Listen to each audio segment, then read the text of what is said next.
Welcome to Flat Earth Debate Uncut and After Show. I'm your host Nathan Oakley, and if you are new to this channel, or you've not done so already, then be sure to subscribe, hit the bell notification icon and join button if you'd like to become a Nathan Oakley 1980 channel member and keep up to date with the Flat Earth Debate. If you would like to support the channel, there is a super chat that runs alongside each of these shows while they premiere, and there's also a PayPal, Patreon and crypto link in the info box below the video. Also below this video you can get £50 for swapping your UK electricity supplier to Octopus Energy.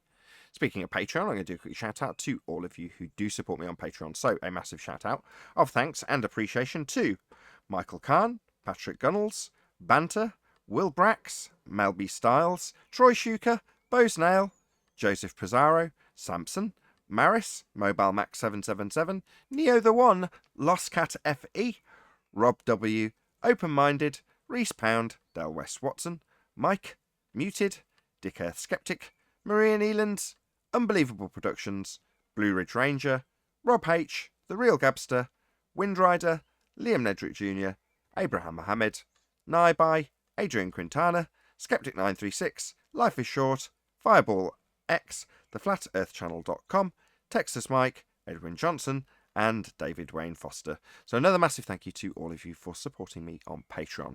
Now I'll hand over to whoever is in Google and Discord so you can enjoy their conversation while I set up for today's live show. I'm looking for Arbor. And then when I pulled up, I'm like, Donovan, Harbor Freight, not Arbor Freight, Harbor. Arbor Freight. Rasta had one of the best lines I ever heard when I was working in retail. So when I was a teenager, before being a rep, I worked in hi-fi retail.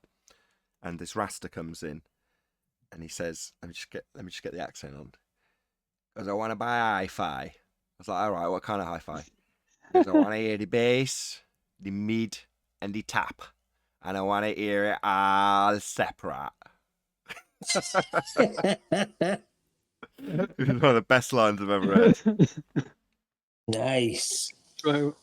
One of the best white guy impressions of a Jim Haken guy I've ever heard. I don't know. You gotta listen to Brad Pitt and what's that? Meet Joe Black. You were talking about me? No, I'm 25% African, so doesn't. Oh, okay. Big black man, what's happening? Woman. No, just got in. How you guys doing? Talking about tools. They're just to round out that conversation. Just so it rounds out that conversation. Whenever I buy anything, and I do mean anything, it always has to fit into one of two categories, right? The cheapest possible that can be acquired, i.e., disposable. When it breaks, you throw it in the bin, you don't care. Or the best you can possibly afford. In other words, worthy of repair, worthy of maintenance, worthy of keeping. And never buy anything in the middle bracket, right? I'll just give you one example. So making a cup of coffee can fit into 3 different brackets. Cheap bracket, a kettle. Middle bracket, capsule-based coffee machine for $400. Expensive bracket, what I've got, professional coffee machine that they use on the street to make people coffee and charge for it. Now, one costs several thousand, one costs several hundred, and one costs a few dollars, right? I would only ever buy the kettle or the professional grade coffee machine, and I'd save to buy it. Why? Well, because the most expensive thing, like I've repaired over and over again when it's had a fault. That man's making a racket. Yeah. I'm repairing something right now. Yeah, also breathing down your mic. So Nathan, I wanted to ask you, because I heard you making coffee. You got a nice machine, right? Just a professional coffee machine, so it doesn't look like anything. Other than it's only got one group head, what they call it, the bit that you put the portafilter on when they click it in and then turn it on. Well, it's only got one, whereas one in Starbucks might have 3. So the kind I've seen used by vendors that have got street coffee machines because it's quite compact. But you heat your milk up, right? You have that steaming thing? Yeah, it's got a steam wand. Yes. I heard you making coffee. Yeah. I said, I know Nathan's got a nice machine there. But it just makes what you'd get in Starbucks. So that was the idea. So when I was a rep, I had an expense account. And I used to spend a shit ton of money on expenses on coffee. And when I got home, I'm like, I don't want to spend £3 on a cup of coffee. You've got to be joking, right? I begrudge spending £3 on 270 grams of beans. You know, I want to get 2 kilos for £8. You know, that's what I want. So that it produces Starbucks grade coffee for a tenth or 100th of the price. Well, when I see Starbucks made a machine called Verismo, and that was pretty good. You had the capsules. You not to come in you here. put a milk. Can I finish? You had a milk one that would give, it was powdered milk, but it would be good. And then you put the coffee one in and you get a latte. But they stopped making all the pods for it, and they sent me a $50 gift certificate. Right. So it was pretty cool. Bracket. But I can't get them no more. Middle price bracket, right? Worst kind of price bracket. Some part you can't get anymore. Well, it's garbage. But it didn't cost garbage money now, did it? It cost me $99, so they sent me $50 back. So I've had it for about 4 years, so it was worth it. But my wife is looking at an espresso now that has the steamer and everything. So we'll see. Yeah, get a press or a percolator. That would be my advice. Again, probably $8 for a percolator, probably $8 to $10 for a press. Costs nothing, and then spend the money on good quality beans. That's what I would advise. The machine is irrelevant, right? So you're like praising my machine. It doesn't mean anything. The machine really doesn't make the biggest difference. The beans, that's what makes the difference, honestly. Good beans will always make good coffee. Crap beans, doesn't matter how much the machine costs. You got to be able to heat it, though, right? You want the heatness. You need to be able to heat water, and you can produce coffee. So you don't need much to produce coffee, but for it to taste nice, good beans. Yeah, but I like cappuccino and espresso, so I need that Nespresso. Fair enough. You can get a really nice like an Italian style percolator that makes some of the best espresso you'll find. You don't need a machine. I agree. That's exactly what I would say. Just get Okay, does it come with the head on top? When you make a cup of espresso with a percolator, does it come with that nice creamy head on top? Called a crema. Yes, potentially you can get a crema out of a percolator. Yes, potentially, yes. It has a lot to do with your temp and like how hard you temp your... You miles off your mic, Ryan. Now we can't hear you. Sorry. No, I was just saying that it has a lot to do with how hard you temp your espresso. That'll get you your crema. Yeah, yes and no. I worked at Starbucks for like 7 years. Yeah, but back in the day when they weren't using the push buttons. Sure, but regardless of how well you tamp it, you can still not get a crema if the beans are crap. Oh yeah, for sure. Correct. Another misconception about coffee is the stronger it tastes, the more, caffeine's going to have in it. It's actually the opposite. The lighter the roast, the more caffeine it's going to have in it. Yeah, not a lot of people know that. You're right. And therefore, I like to go for somewhere halfway between the two, like a number 3, because it's not, bitterly strong, and it's also got enough caffeine to actually serve the purpose of drinking it. Yeah, I'm right there with you. Now, let me ask you about decaf. Is it really decaffeinated, or is that a big scam? No. It does contain small traces of caffeine. Yes and no. Yes, it's not got anywhere near the kind of... It's got less caffeine than you get in a cup of tea, which is like 1/10 of the caffeine you get in a cup of coffee, or in a normal cup of coffee. So, no and yes.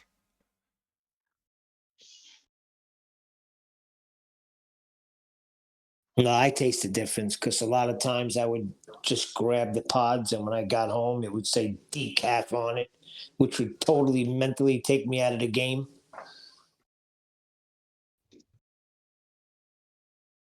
Yeah, it's not like non-alcoholic beer.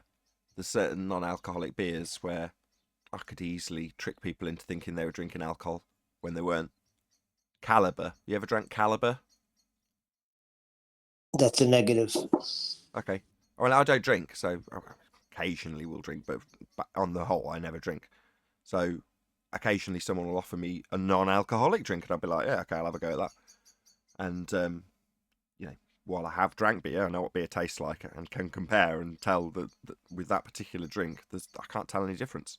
I can't tell there's no alcohol. It tastes like just any other beer. Just doesn't have any alcohol in it.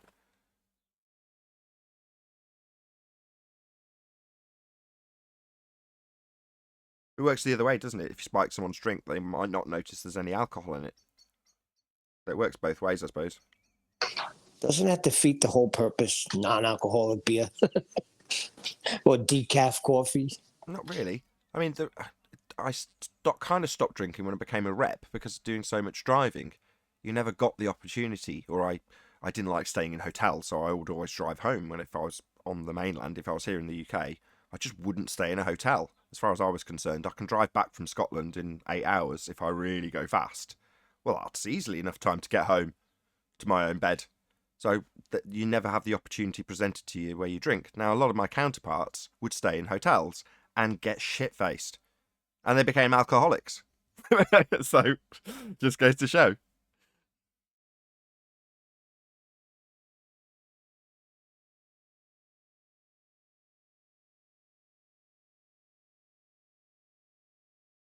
Yeah, 10th, just so you know. We were... Oh, is he still here? Yeah, he is. We were talking No, I about... just went on mute. I'm just going over my notes from yesterday where the guy said there's no solid reason for gravity. Indeed. I mean, can you imagine the baller coming on the show and saying, you know what, I believe in gravity, but there's no solid reason for it, but I still believe in it. We don't believe in it. But He also how said come we don't know nobody what it caught is. on to what that? Nathan.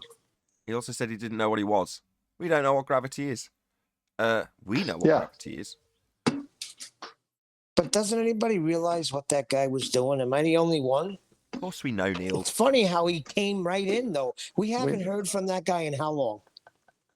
Yeah. No, we know what he was doing, but obviously Nathan used it.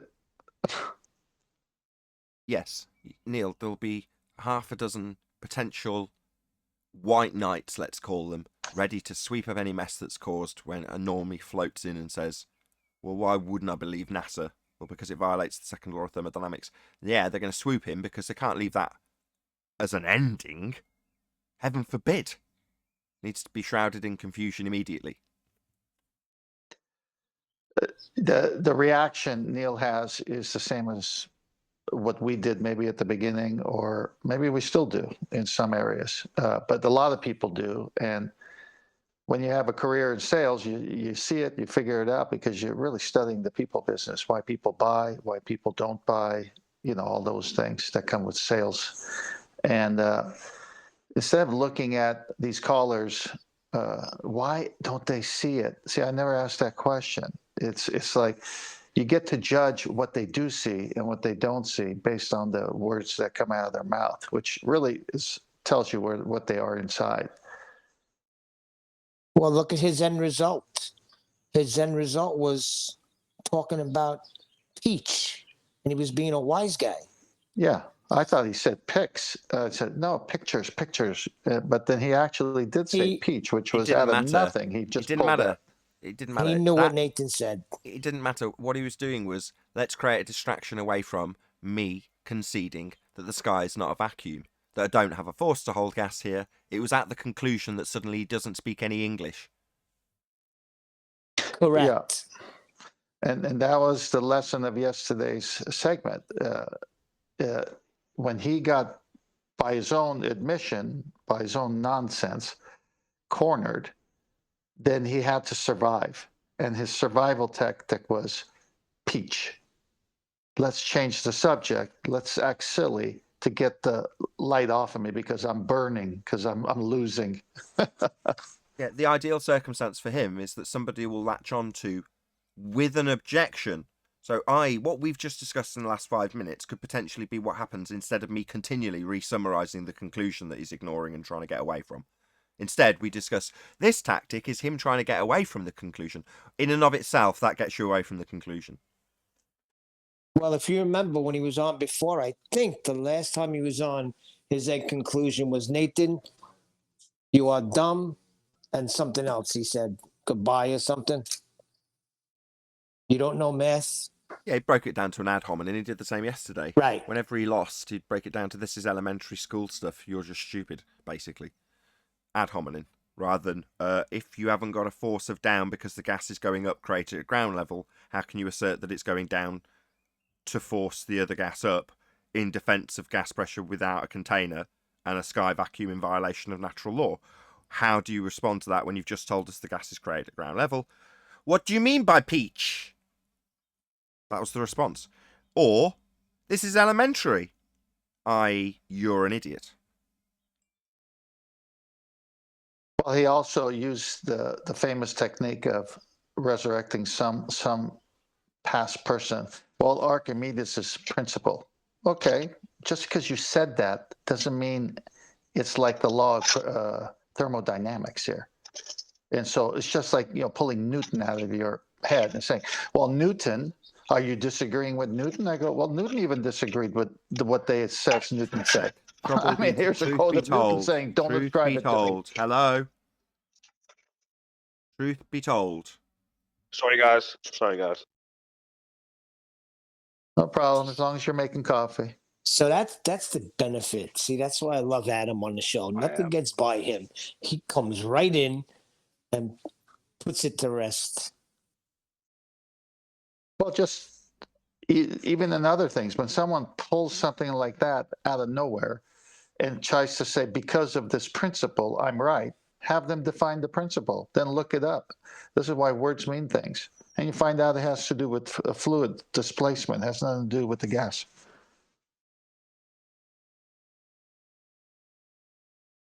Right. How are you going to get the effect where it's displacing stuff because of its weak bonds when it's unbonded? The amount of gaps between each thing is varying massively.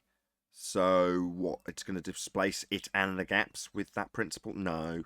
Doesn't apply to gas. Just horse shit. And then QE came in and said, and you need a volume too. Yeah, indeed. So, I mean, it's like he said that word, Archimedes' principle, and yet he's really saying, I need a volume for gas, which I'm not responsibly using for Archimedes because that's fluid. But it sounds good when the baller says it. It's like there's some validity to it. But then when someone like Adam and QE understand what he's saying and they challenge it and break it down, it's like, what a prop. All it was a prop. Yeah, an obfuscation tactic away from the devastating truth that they don't have a sky vacuum. And that's his tactic, revealed by the fact that at one stage he was saying, I didn't even realize we were talking about the sky vacuum. It's like, no, your tactic here is to get the conversation away from the topic at hand, which is how can you have gas pressure without a container? You can't. It violates natural law. So let's talk about something different. That's his tactic. His only response, his only reason for being there was because that was what was being discussed. And his explanation for it was, well, we've got this principle that means that the air around the gas that's being forced up is being pulled down with gravity, and gravity's holding the gas pressure here. That's the entire principle of his argument. But, I forgot we were talking about the sky vacuum not being real. No, you just want to get it well away from that, to the point where you'll start claiming you don't understand what I mean by peach when I haven't said it. And then it was great when Adam and QE brought in what they actually know and said, well, what about Boyle's law, Charles' law, Galileo's law, second law of thermodynamics, and Brownian motion? And I don't even know half these things. It's like, wait a minute, you got other references that decertify his Archimedes misrepresentation of fluid dynamics versus gas? Wow. But the thing is, he believes that. I don't think he's I Well, who don't think he's cares? trolling. This is No. what he really believes. Well, who cares? Who I cares what he know, but you could bring him the evidence against it, but he's going to hold on to that heliocentric belief. So what? That's exactly what the show showed, and that's exactly what his tactics showed. And the amazement is, this is what I'm trying to say. Instead of worrying about what why he won't change after he sees the fact. Just present the evidence. It's like we're commanded in the Bible to make disciples. Who said after worry? Jesus. You're getting like We're you hold on. You're getting like Flatside with the worried. Who's worried? It's the way you form your sentences. Why? Why are they? Why? I never Yeah, said so why. I said he actually believes what Okay, he I'll wait said. till the next time. I'll wait till next time you do it, and then you'll see. I'm not saying I use the word worry, but I don't mean it the way you mean it. It's the why. Why don't they change when they see it? Who But I didn't cares? say that, Tent. Okay. When I Okay, do I'll say wait till the Stop. why, Stop. You've done it 4 times. when I Stop. do say Stop. why, Stop. You've done it 4 times. Yeah. Why do you concern yourself with such things? That's what he means when he says worry. Doesn't mean you are frantic about it, sweating about it. It's concerning yourself with something, making it your business, as opposed to worry or concern. Yeah, neither am I that. poor usage of words by me, but you'll see what I'm trying to say. It's like we're supposed to present it, and then that's it. And then whatever they do with it, great. I agree. I thought you were talking about the way I presented words, not you. Yeah, it's like I was going to say in like scripturally, I'm commanded to make disciples after Christ. Well, they got to be converted first. Well, who converts? The Holy Spirit.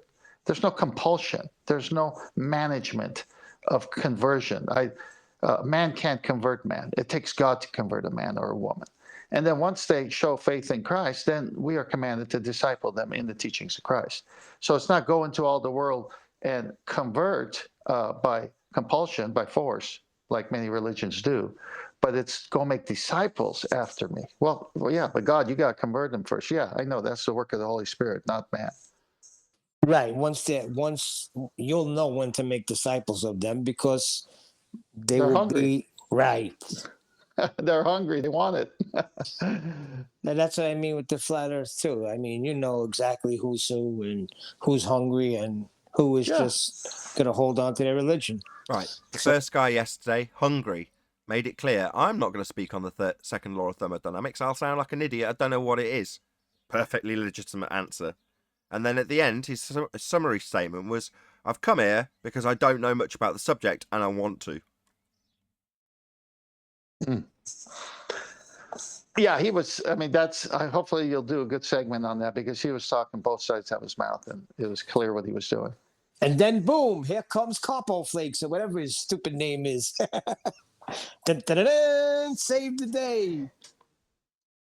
Yeah, well, he's gonna. Hey, Nathan, I got a good title for that show if you want, for Couple Flicks. Serial baller. Maybe.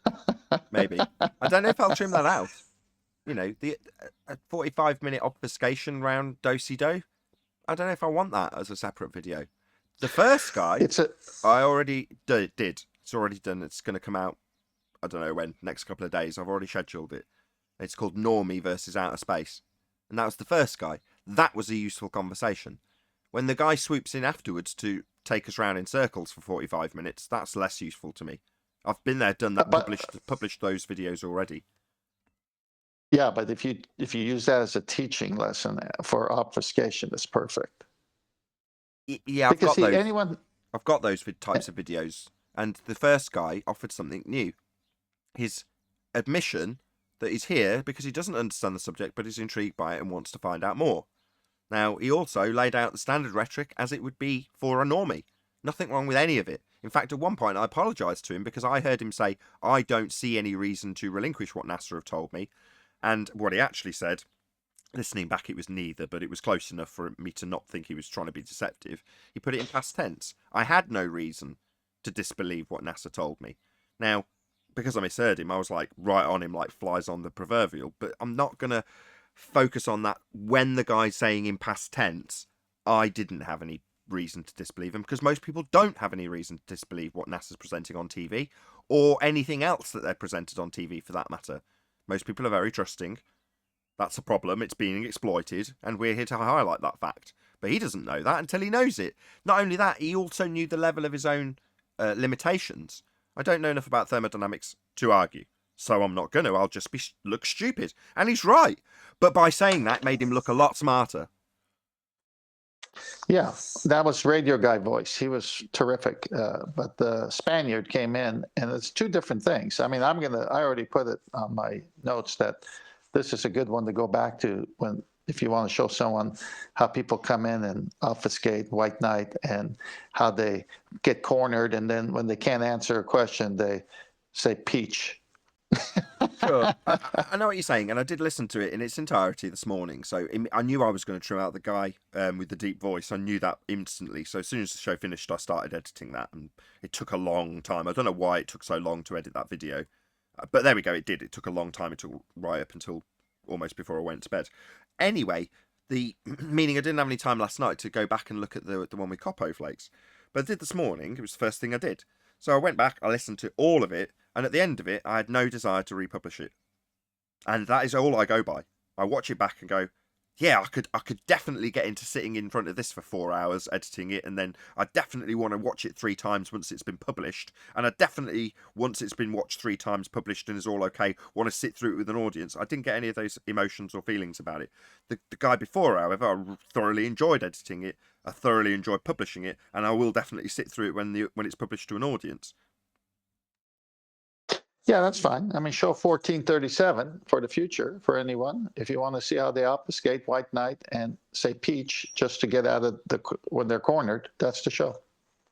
I gave it a proper title. That's the extent I went to, because I thought, yeah, it's obviously noteworthy, but nothing more. So I gave it a proper title. The one with who are we talking about? The displacement guy. I've forgotten his name already. Eureka guy. The Spaniard?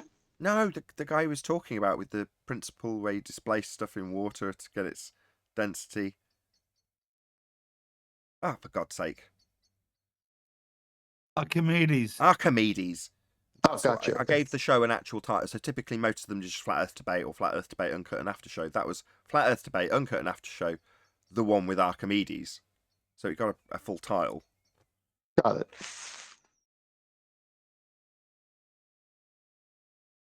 But no, I don't think I'll change my mind on that. Occasionally I do. Occasionally people convince me otherwise and say, no, that was worth trimming out. And I'll go back and reassess it and go, actually, yeah, I did enjoy it on the second time around or whatever. But I honestly don't think the case. Go back to any video with Rumpus in and you get that. Well, a lot of people aren't, until they listen to the debates and get the different characters in here, they don't realize how void the globe arguments have gotten in the sense of any veracity to them. And then all they hear is the ad homs and the circular reasoning, and then their own guy saying, well, there's no proof for gravity. It doesn't exist. And yet he's believing it. And it's like, well, that's all you need to show is that they can't, everything that the normies take for granted, this show exposes. Well, why don't they get it? Nice one, Neil.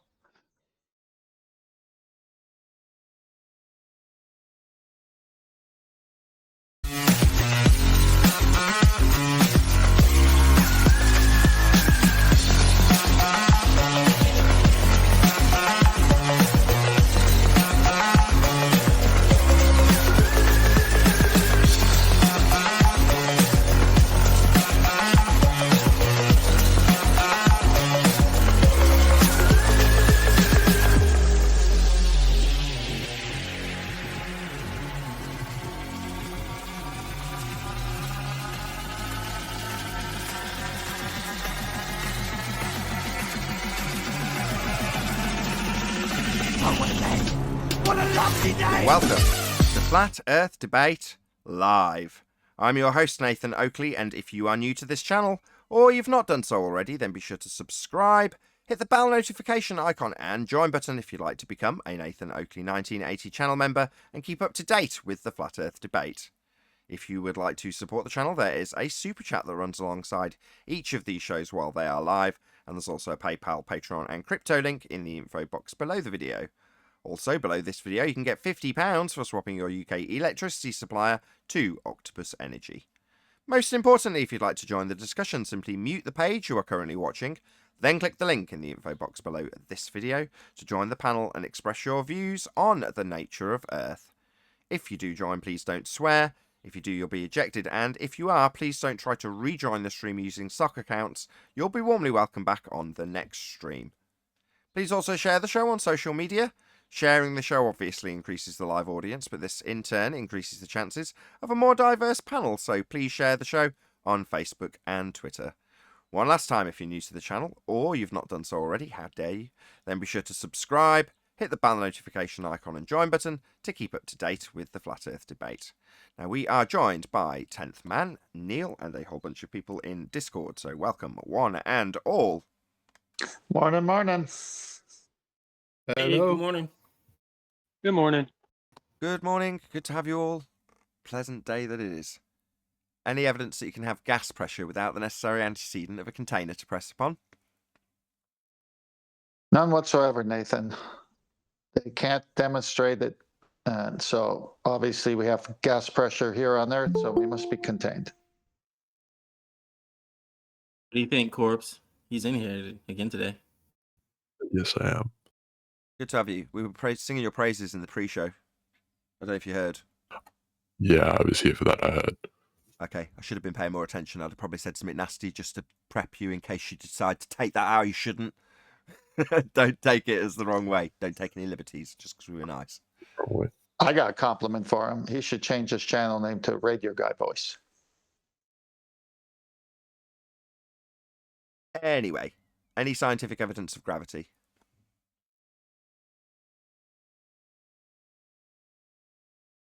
You're asking me specifically or just everyone? Everyone. This is called housekeeping. It's open to anybody to answer. If you had scientific evidence of gravity, this is the time to offer it.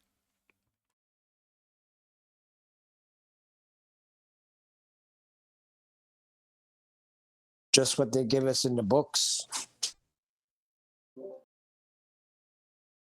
Don't be shy. Any scientific evidence of gravity?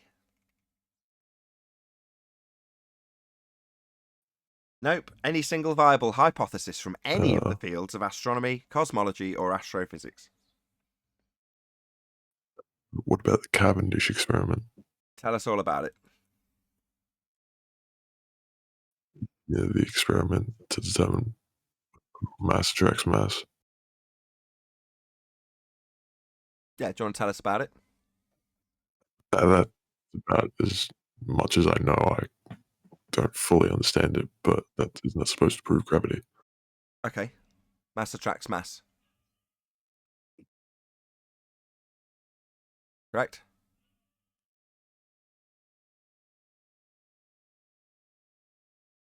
Okay, I'm not going to get a nodding along, clearly. Yes, so it is asserted in a 106-year out-of-date Reverend John Michel, CV Boys, Cavendish gravity, which is falsely ascribed to Newton under the banner of Newtonian gravity, is this notion that mass attracts mass. So just for your benefit before we go through the Cavendish experiment, does steam have mass?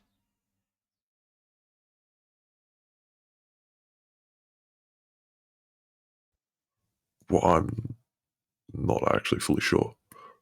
I would assume so, but I can't give you a clear answer. Yeah, it does. Does steam move towards the mass of Earth? No, it does not. So mass, steam, not attracting mass, are the steam or mass of Earth. That's just debunked that claim that Cavendish made. We all good? Can we move on to the experiment itself? Yeah. Okay.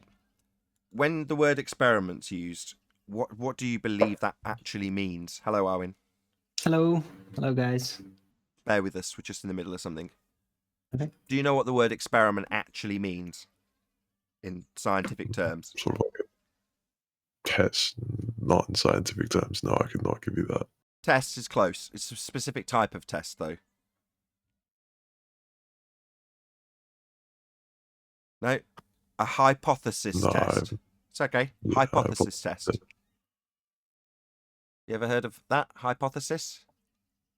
Yeah. Okay. Do you know what a hypothesis is? Like a theory? No, definitely not. They're two different things. Okay, I thought they were synonyms. No, theory comes after experimentation. If you validate your cause. So no, we're nowhere near theory yet. So no. Okay, so a hypothesis is a prediction of cause. And if it's a scientific prediction, a hypothesis, it will also have a null, which is the antithesis of your prediction of cause. So if A, your cause, then B, your effect you're studying. That's an alternative hypothesis. Alongside it, you have a null hypothesis. If A, your prediction of the cause, not B, that would be no effect. You don't cause the effect you're studying. So that's a hypothesis. An experiment is to be a validation, if you will, of that prediction. Either you validate, you've proved the cause of the effect you're studying, or you validate the null and you don't. So it's an empirical way of validating either the null or the alternative. Are you with me so far? That was quite long. Yeah, no, I'm with you. Okay, perfect. So within all of that explanation, there's a specific thing that he's studying, and that's the effect. The if A, then B, B being the effect. So that's step one of this method, known as the scientific method. So you observe a phenomena and go, I wonder what causes that. So step one, observe naturally occurring phenomena. Step two, formulate prediction, otherwise known as hypothesis. That being, I predict this, A, causes that natural phenomena, B. There's your hypothesis. If A, my predicted cause, then B, the phenomena I'm studying. So you've got to have a phenomena first. You with me so far? Yeah, I'm with you. Perfect. In the Cavendish experiment, what, pray tell, would be that phenomena?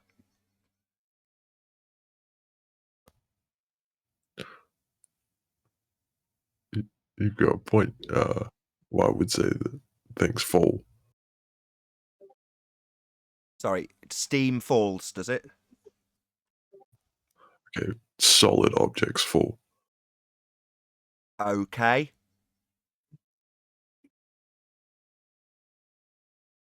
That's the phenomena. We're figuring out why solid objects fall. So, Yeah. dependent variable, solid objects falling? And is that something that is manifest by way of a cause to influence things falling in Cavendish? Is that what occurs?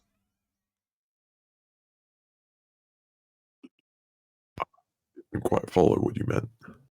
Your claim is that they're studying things falling, and I'm asking if that's the induced effect in Cavendish. Is that what's being studied? Solid Yeah, matter falling. Is that what Cavendish does? yeah.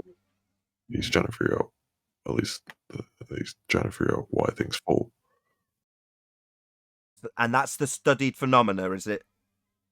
Things don't fall, Yeah, at gas. I've least. already covered that. We then change that to Yeah. solid objects. Solid objects fall because, yeah.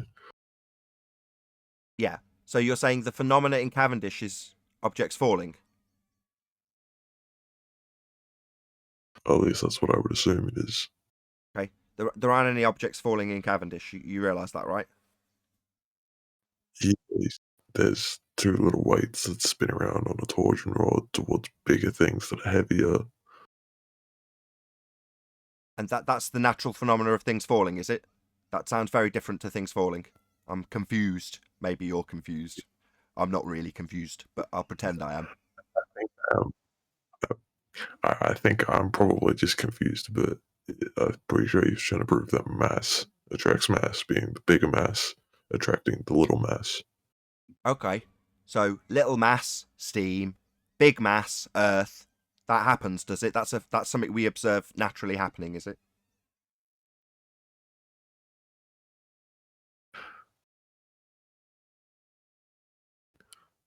No, we don't observe steam falling towards the earth. But it's got mass. Yeah, it does. Or at least, So this isn't really studying a phenomena. You haven't given me one yet, and the one you have, I've just basically dealt with by pointing out that gas doesn't do that. So what's the phenomena we're studying again? I don't know at this point. Yeah, that's the problem here. There is no natural Yeah. phenomena in Cavendish's quasi-experiment. The claimed phenomena is conjured within the apparatus itself. There is no natural phenomena being studied. Mass doesn't attract mass, so that's not the natural phenomena being studied. Also, this is 106 years out of date, superseded by pseudo four-space geometry, detailed you probably a bit too early in the game for you personally, but there we go, by Anthony Riley yesterday. So this was replaced by Einsteinian gravity in 1915. The bending of space-time by in the unequal distribution of mass. That's correct. That's Einsteinian gravity. Yeah. Wouldn't that be all mass bends space-time, therefore all mass attracts mass? I see. Or am I just... Perfect. So space-time, you say? The fourth dimension? Wow. Where do we experience this? Fourth dimensional geometry?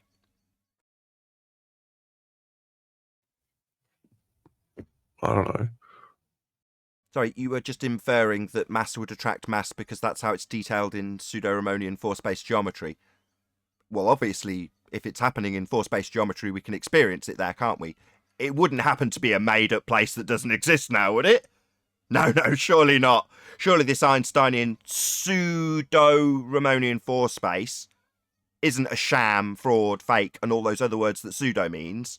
Actually, pseudo four-space is a real place we can visit, right? You under the apprehension that what happens in pseudo-geometry is reality, because it isn't. It's the geometry. I didn't think it was. But you think mass attracts mass? I asked if that was what Cavendish was trying to prove. No, he was trying to prove a presupposition that mass attracts mass when it doesn't.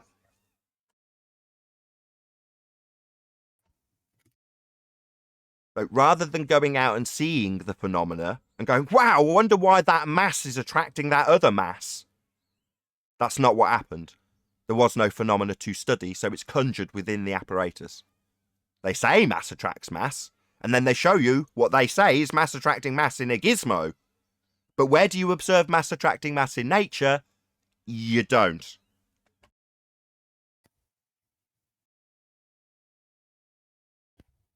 We all done with gravity? Solid objects falling towards the Earth. Wouldn't that be the mass attracting the mass? Because the Earth's mass is attracting the solid object's mass. Like steam? Steam? Steam go down, go boom boom? Like bouncy balls? Steam object? That's a thing, right? Yeah. Stuff. I did say solid object, didn't I? Oh, so we're going to exclude an entire state of matter? Yeah, Why would we do that? Why would what? So hold on. So for gravity, for this fantasy, we need to ignore gas, the very thing that keeps us living. Why would we do that? So we're just going to exclude that state. No. Why? The very thing you're studying is existing in that state. Why would we ignore it? I don't know. It doesn't make any sense to me. It doesn't make any sense to us either. And that's why probably 106 years ago, they took it out of the three-dimensional geometry that you could potentially experience with descriptions of physical things like mass attracting mass and moved it into a mathematical fantasy world called pseudo-four-space that we never actually experience. And they detail gravity in that fake world that doesn't experience or affect your world in any way. That's how they detail gravity now and have done for 106 years.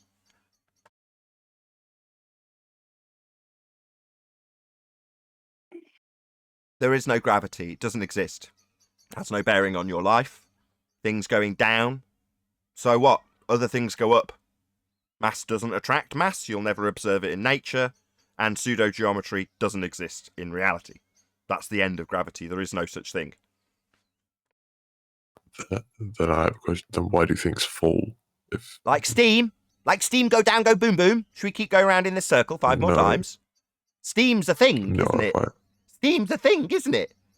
Shall I start talking to you like a toddler? Because you've repeated that 4 times. Do you steam go down, go boom boom? Does steam go down like bouncy balls? The answer's no. Okay, you. The answer's no. My steam does not Doesn't. fall. But if I hold Steam my phone doesn't- out and drop it, it falls. Why does my phone fall?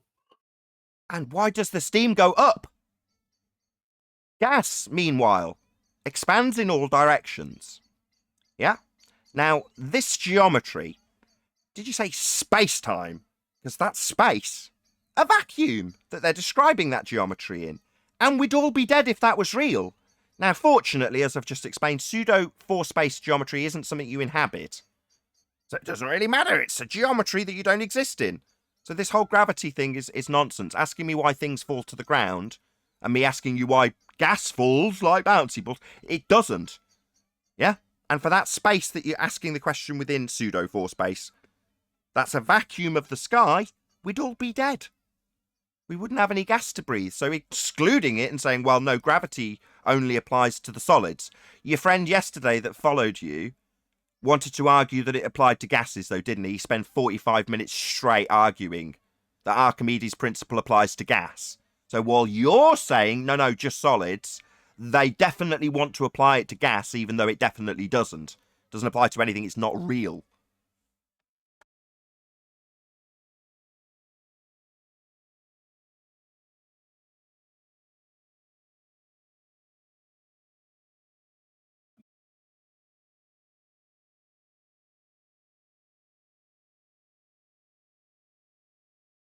Alrighty then. Any evidence of the distance to the sun? I just want to add to what you were just saying there, Nate. It's a really valid point. They'll, with regards to gas behaviour, to found the principle, i.e. solid things, as we kept going back to their drop, we have to ignore gas behaviour and any supposed effect gravity could have on it. Yet, when we then approach the next question in terms of gas pressure without a container, we're going to pull on this imaginary force and now pretend that it generates containment without a barrier. Yeah. So you have to have an argument at both sides of your mouth. One argument says, no, well, the gravity is going to exclude the properties and behaviour of gas when I qualify what it is.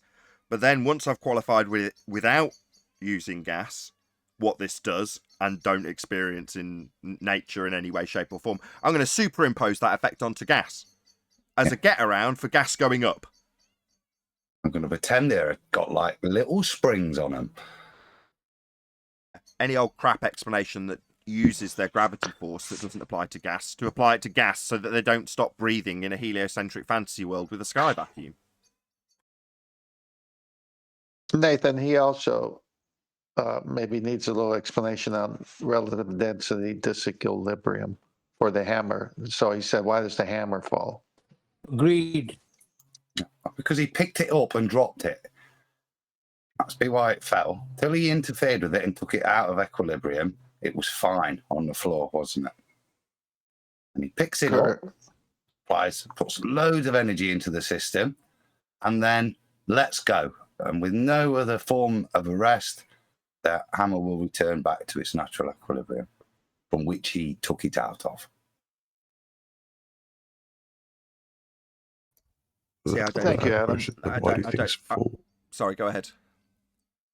Oh, sorry, I was going to ask, why do things fall in a vacuum? What vacuum? Sorry, Because the vacuum is hold not on. very dense. Hold That's on. why. Hold on. You think things fall in a vacuum? So steam go down, go boom boom in a vacuum, does it? Puddles of steam in a vacuum, correct? Take your time. We're going back to steam, are we? Sorry, I'll ask a second time rather than you telling me we're not talking about the very thing that demolishes your argument and question in this regard. So, according to you, things go down in a vacuum. Why does stuff fall in a vacuum? Is this things when we exclude a state? That would be gas. Because what? Steam forms puddles in vacuums? That's 3 times. The answer's no, waiting on a no from you. I know that by saying no, it means that your question becomes completely benign, but I'll ask it as many times as necessary. Does steam form puddles in vacuums? No. Oh, so stuff not going down, go boom boom in vacuums then. Meanwhile, what vacuum? We're talking about the nature of reality.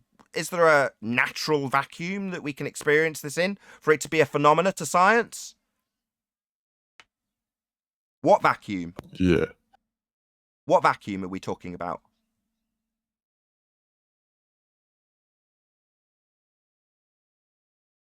You see, nature abhors a vacuum because gas will want to fill it. Now, while people have heard that term, nature abhors a vacuum, a lot of people simultaneously hold the crazy notion and belief that the sky is a vacuum, with nature not abhorring it. Crazy stuff, huh? Crazy. Yeah, I was talking about. So, no natural vacuums Yes. ever experienceable. I was talking about a vacuum chamber. Maybe I needed to be more specific on that. Oh, sounds very natural. So, science, experience natural phenomena, Yes. question why it happened. Alternatively, like Cavendish, you can create a gizmo and start asking questions about your man-made device. So should we create a vacuum chamber and start asking about phenomena that occur within this man-made device that is deliberately designed to defy nature, nature abhorring vacuums? So should we defy nature with a man-made device to then ask questions about what happens when we defy nature? This doesn't sound very natural to me. It doesn't sound like science. It sounds like pseudoscience. I don't know. I don't follow with any of that. I just didn't understand. Okay, you asked me why things fall down in a vacuum. I asked you if steam makes puddles in vacuums, and then went on to explain that science deals with the physical and natural world.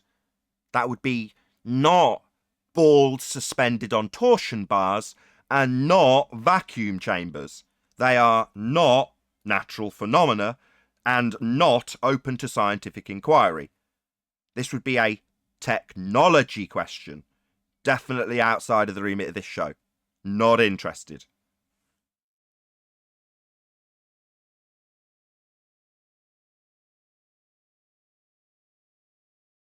Distance to the sun? Anybody at all?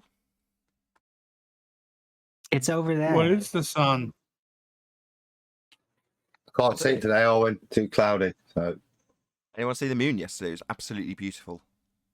It was gorgeous last night. I've been catching glimpses of Venus in the morning again, and it looks so weird to the naked eye. It's almost like it has its own micro halo sometimes. I'm In sure the I've told- really early morning, during morning glory hours, way before the sun actually gets up. So weird. I've tracked it through the morning. I'm sure I've told you all this before, but I just used to have a bit of a fascination with it, like Arwen seems to have developed recently. But one day I thought, I wonder if it goes away when the daylight comes. It's supposed to. It's got a setting time on my star app. It's supposed to go away at 6:30. Let's see how long it stays there for.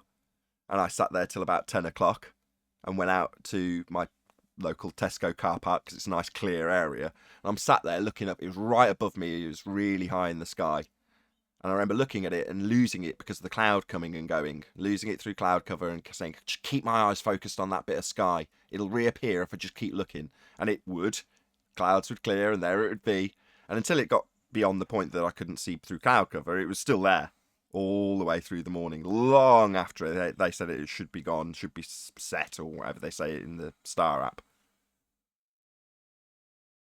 Isn't that weird that you would see Venus, this planet so close to the sun, right in the middle of the daylight, while the moon during those 3 days, you can't see anything about it at all? It's such a contrast, isn't it?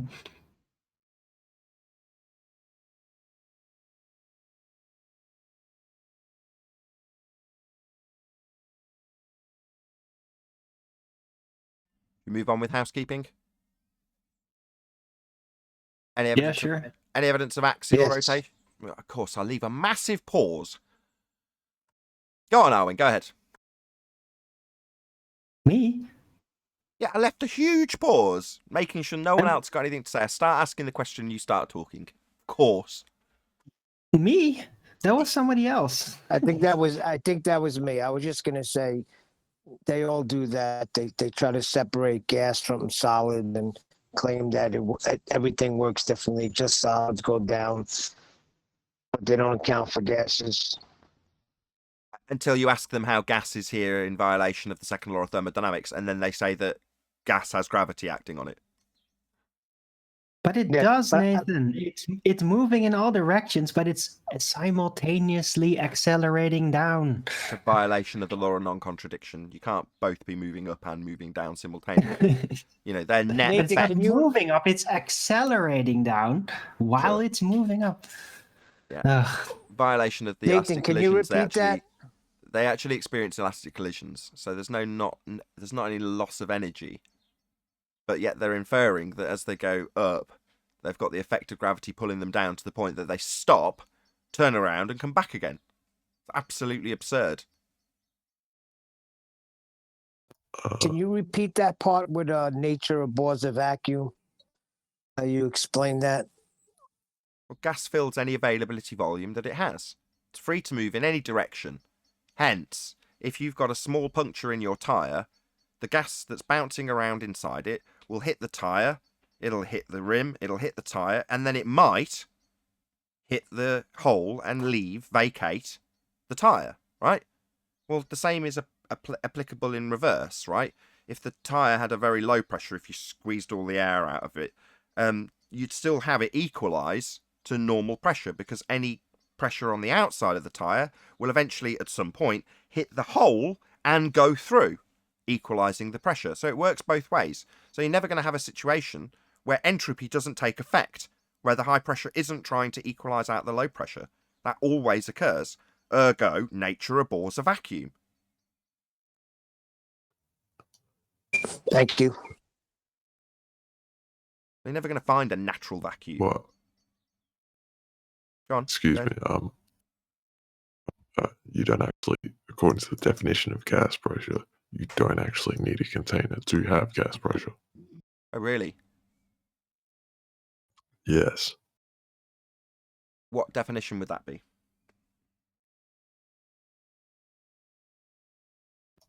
A measure of force exerted by gas on some area of a surface. Yeah, the container. What container? That would be the some area part.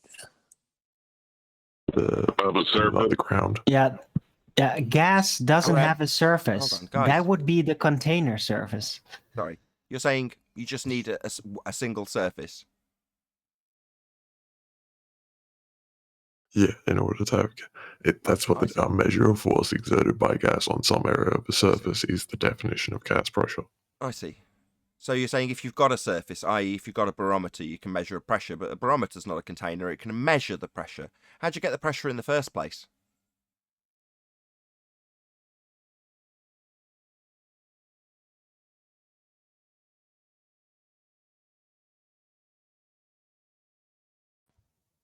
Do you want me to repeat the question?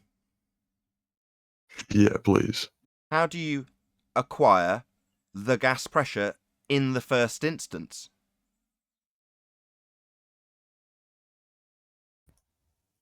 I don't know, I'm just reading you the definition and that doesn't say anything about needing a container to have gas pressure. It says you've got a surface area that you're going to measure.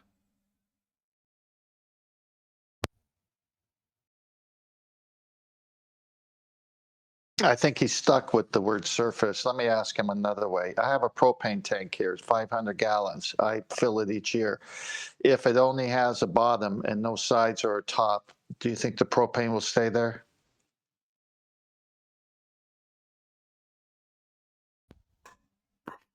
It's back to the same thing. You can't have a plate of steam, can you?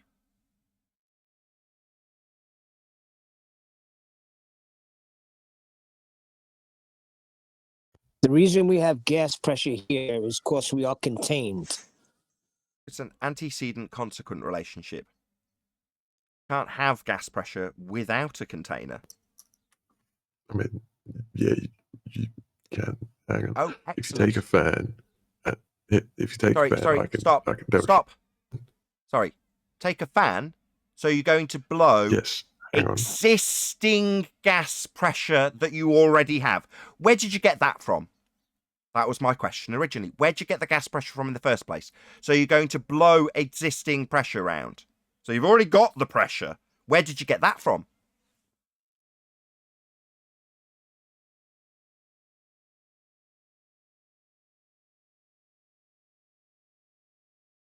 In other words, how are we breathing?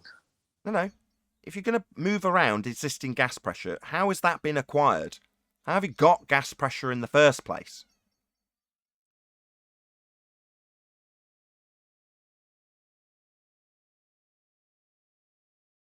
Where did the gas come from?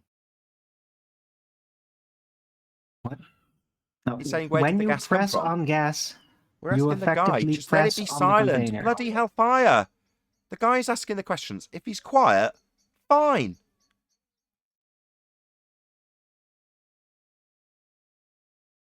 Oh, I'm back. Sorry, I was muted for a second. So we're asking where your example about a fan blowing around gas pressure that's already in existence. How did you get that gas pressure in the first instance? Well, you didn't actually let me finish the demonstration, but okay. Sorry, you said a fan. Well, fan blows Yeah, on gas that's already in existence, doesn't it? Do you think this is my first fucking rodeo? Do you not think I've heard this argument 1,500 times before? Where'd you get the gas in the first place? The pressure that exists for you to blow around with the fan to create a differential of pressure, that would be a delta of gas pressure. Yeah, this is not my first rodeo. You're talking about a delta. You're moving existing gas pressure into a differential. That's a gas pressure differential. You've got to have the gas pressure first to make the differential. Where'd you get it? 5th time. Yeah, no, I've heard you every time, but you just never let me finish. So there's going to be no point if you Well, just finish. continue not letting me finish.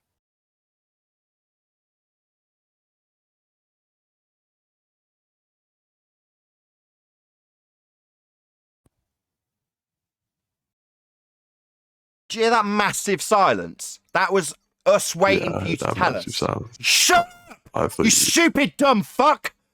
Yeah, there was a 10-second silence. You didn't say a fucking word. Now I'm telling you off. You are now going to explain how the fuck you can have gas pressure without a container. Go! Don't leave a massive silence. Get the fuck on with it. Take a fan, turn it on. Do you feel the air blowing against your face? The If so, existing there's gas pressure, without a the container, 'cause differential. Your face is the surface. Yeah, that's the differential, you stupid shit. So I have heard your argument. I understand that you're about to move air that's already existing with pressure. So you've already got pressure and you're introducing a fan to create a differential. That's the 3rd time I've said that. Now, do you think I didn't hear your argument or hadn't heard it many times before? I already explained that. That's the 2nd time. Yeah, I know you are moving air in existing pressure. Are you dumb? Where'd you get the gas pressure in the first place?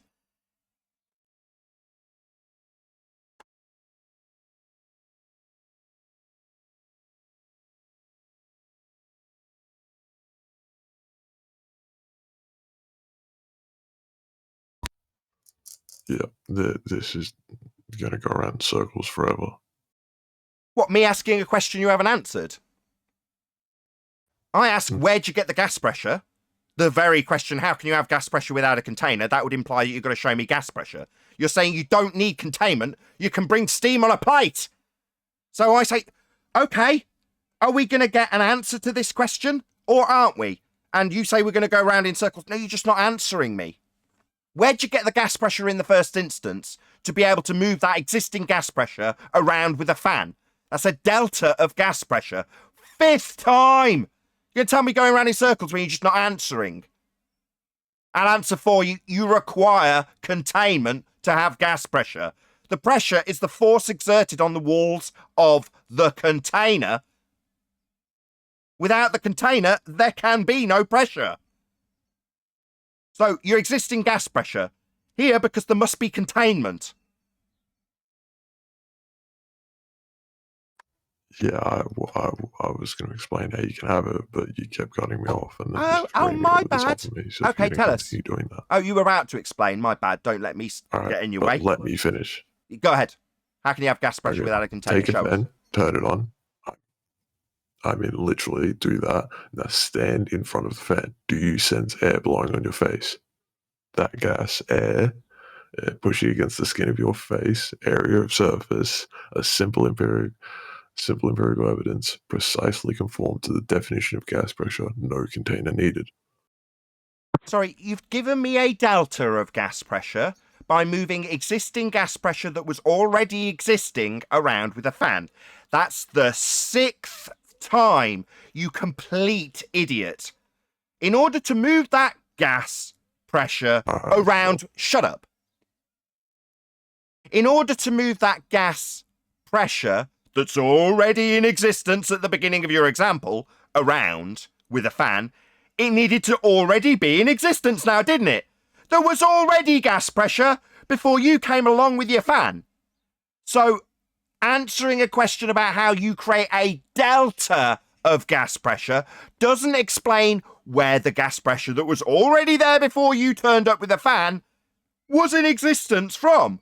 So, 6th time, where did the gas pressure that you're blowing around with your fan to give you the gas pressure delta that you're describing and saying because I can move the existing pressure around, I don't need a container? How did you have the gas pressure to move around in the first place? Still yet to answer 7 repetitions of that question. Where'd you get the gas pressure in the first place? 7 repetitions of that question. Yeah, where'd you get the gas pressure in the first place to then move it around to create a delta of gas pressure 8 times?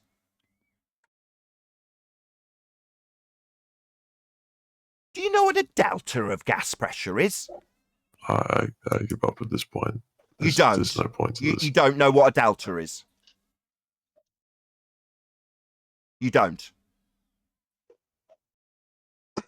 I give up at this point. Do you know, yes or no, what?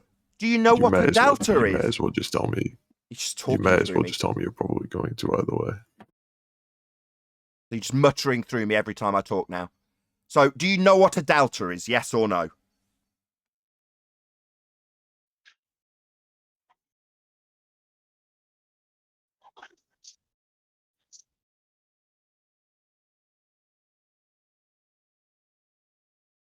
Shut down completely. So meanwhile, your example that you didn't seem to want to actually argue about, you just wanted to state it 7 times without actually listening to the response, which would be to say that you're moving around gas pressure that already exists to create a delta, to then suggest that because you've created a delta of existing gas pressure, you don't need containment. Now, I've pointed that out 9 times, and you've subsequently shut down completely and said that you're not going to take part in the conversation anymore. What a coward. Don't you have any humility? Can't you just concede that you're moving around something to create a delta to claim that you've proven you don't need a container when you've already got the existing pressure to make your example? Do you not understand the rebuttal? Or is it just, I'm defeated, I'll shut down? That's not what he meant. He said he gives up trying to explain to us, like, we're the dummies. Don't you understand that? Oh, really? Well, I don't understand that moving existing gas pressure around with a fan creates a delta of the existing gas pressure. Yeah, I do understand that. I explained it 10 times. Yeah, I do understand, mate. You're going to give up trying to explain your shite delta that doesn't prove existing gas pressure doesn't need containment? No, you didn't achieve that. You managed it anyway, didn't you? I think he's confused. He thinks You're a that on the messy baby.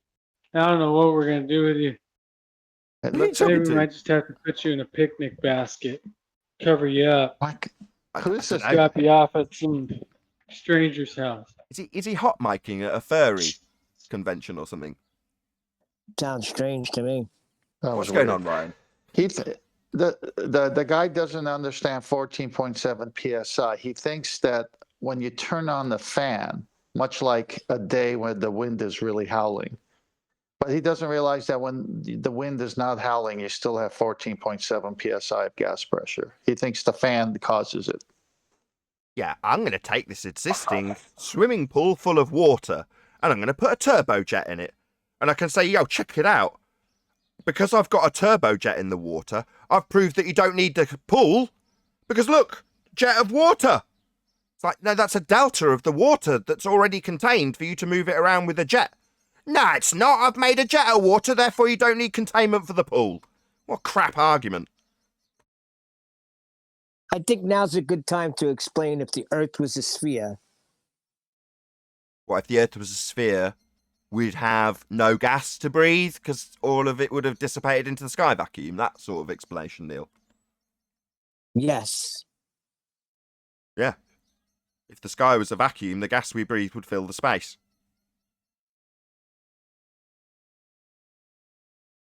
Unless there's a big fan at the top of the...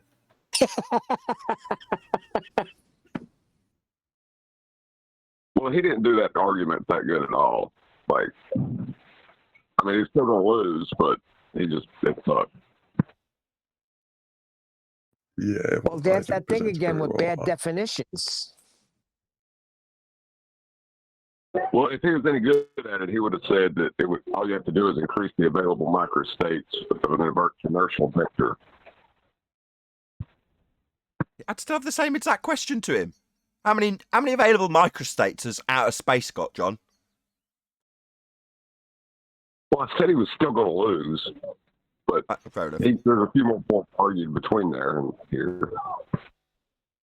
I don't think we're at the state where he's going to ask us about how many available microstates. I don't think we're there. He thinks we don't understand when he moves a delta of the gas pressure that's existing around, so we don't understand his explanation. That's what he thinks, arrogant prick. Yeah, we do understand, fucktard. Well, this is what I mean about those bad definitions. Arrogance is what it is. Pure arrogance. I don't think you understand my explanation about me moving around the delta of gas pressure that's existing. Yeah, we do. You arrogant piece of crap.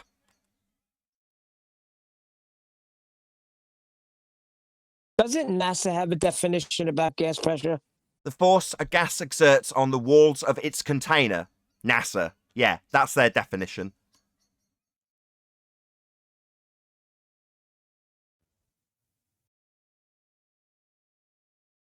I like that one better. Plenty of definitions of pressure in terms of gas. It's the pressure from a force on the container. But meanwhile, they hold two beliefs. They hold the belief that you can serve a plate of steam. Yeah? Or that it's going down, go boom, boom. Or that it doesn't apply to gas when they're begging the question of gravity until they need it to apply to gas to hold the pressure here without containment. Or they'll just automatically assume that we've got gas pressure without a containment next to a sky vacuum for me to blow around with a fan. And it doesn't matter about where I got it from. Obviously, it's just not filling the vacuum for me to blow it around with a fan to create a delta to say we don't need the container. And the violation of natural law gets ignored because I've argued about the delta of the existing gas pressure that I can't explain where we got it from, given that I think the sky's a vacuum. Yeah, none of that gets addressed. It's just, you don't understand my explanation. Yeah, we do. So the container's right there in the definition of pressure. Yeah. Now, what violation are you talking about? Again? What specifically are you talking about? You're just saying there's a violation. You didn't say of what. The second law of thermodynamics. Entropy increase, high pressure to low pressure, as detailed to you yesterday. High pressure wants to move into low pressure. So nature abhors a vacuum. That would be the process of high pressure filling low pressure, abhorring a vacuum. Yeah? So nature's going to want to abhor the vacuum if the sky was one. That would be, it's going to want to fill it. All the gas you're currently breathing would want to fuck off into space, and we'd all be dead, because nature abhors a vacuum. It's a natural law. It's entropy. Yeah, the second law of thermodynamics is about transfer, and in a broader sense, about entropy transfer. It also assumes a closed system. It has nothing to do with gas pressing against something. Right, say that again. He swallowed a dictionary. Did you not hear me the first time? No, that's why I asked you to repeat it. The second law of thermodynamics is about heat transfer in a broader sense, about entropy transfer, and it also assumes a closed system. It has nothing to do with gas pressing against something. So you don't think it's about the rate of change over time?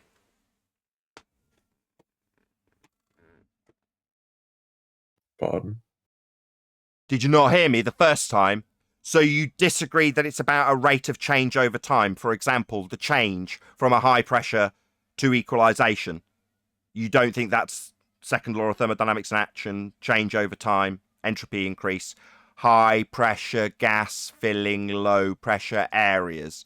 You think that's wrong? That's not what the second law of thermodynamics is being detailed with, given that yesterday you didn't know what the fuck it was, and now you've got the nerve to tell me what it is.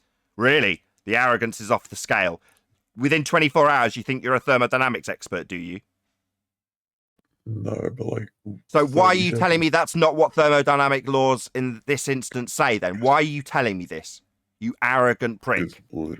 It's 30 seconds of Google. Sorry, Do you've had you 24 know hours to second brush law up on your second law of thermodynamics thermodynamics knowledge, and you've got the gall to tell me what it says and what it doesn't say. It describes change over time, high Do pressure you filling know low what that- pressure. In this example, high pressure gas that we're breathing filling the low pressure sky vacuum that isn't real. That's what it details. The change over time. You're saying it doesn't have anything to do with containment? Who cares? Your sky vacuum doesn't have one. It doesn't need one. Oh, really? So high pressure gas won't fill a low pressure area as per this law of nature. That won't happen. That's the second time I've said it. I've basically parroted back what you've said and asked you to confirm it for the second time. So this law of nature where high pressure gas fills volume, that won't happen. It's not required. No container needed. Sky vacuum won't be filled. Entropy overcome. Law of nature not applicable. Is that what you are claiming? The answer is yes. It's wrong. No, that's not correct. This law of nature applies. Gas would fill the space. You are incorrect. The entropy increase would be the description of the change over time that would be gas filling space. That would be our gas that we breathe filling your fantasy of a sky vacuum. That's what entropy describes. No container described in my annihilation of your sky vacuum either. Didn't mention a container once. I mentioned how gas would fuck off into space if it was a space. That's what entropy describes. Again, no mention of container. Just how fake your space is. Nathan, I got a image in Master B sent to you through me by Domesticated Primate. Perfect. Shout out to Good Servant for the super chat also. Thank you very much for the support.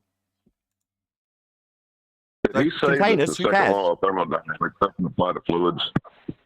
When I detail the second law of thermodynamics in this instance, right, the implication is that you'd require a container, but that's not what I take apart very intentionally.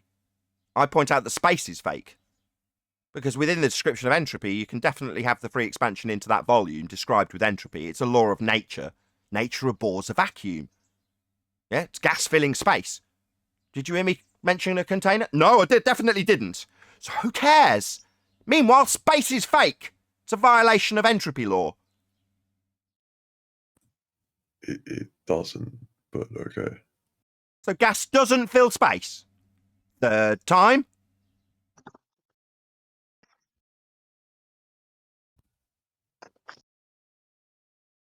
Hello!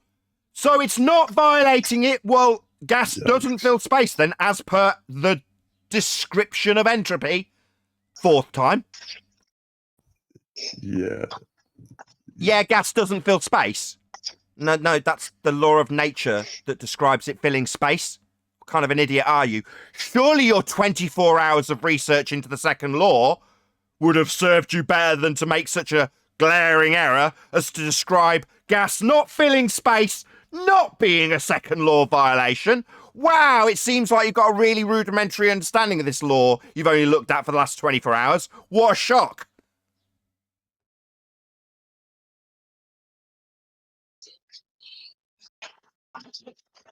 Yesterday, you said you wouldn't want to speak on the thermodynamic laws because you didn't know what they were. Today, you're challenging me based on 24 hours of research. Yeah, everything I said about you being smart, I take it all back. You are thick and arrogant to assume that you can come in after researching it at a glance, that you can say that there's no violation of entropy law when gas doesn't fill space. What clown? Do you feel stupid? Tell me again that gas not filling space No, isn't why would a I feel violation of stupid? entropy law. Tell me again so I can laugh in your stupid face. Are you good, my guy? Are you deaf? Tell me for the 4th time that there is no violation of entropy law when gas doesn't fill a sky vacuum you believe in, so I can laugh in your stupid face. Yeah, okay. There's no entropy violation. So the description of entropy would be gas filling space, you complete idiot. Did your 24 hours of research not show you that? Hello? Are you deaf? Or just I slow? heard you the first time. I heard you the first time. Yeah, why aren't you answering me? Why'd you keep telling me that there's no violation of entropy law when gas doesn't fill a volume? That's a complete violation of entropy law, you complete idiot. Hello? Are you slow? I hear you. Yeah, get on with it then, you stupid idiot. I just don't. You're just a slurring idiot. Yeah, your 24 hours of research hasn't managed to get a one-up on us, you clown. Meanwhile, outer space is fake, as per entropy law. That would be gas filling the availability of volume it has to fill.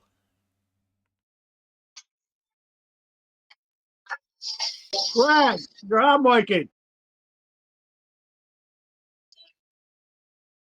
You go on mute, Paul, please.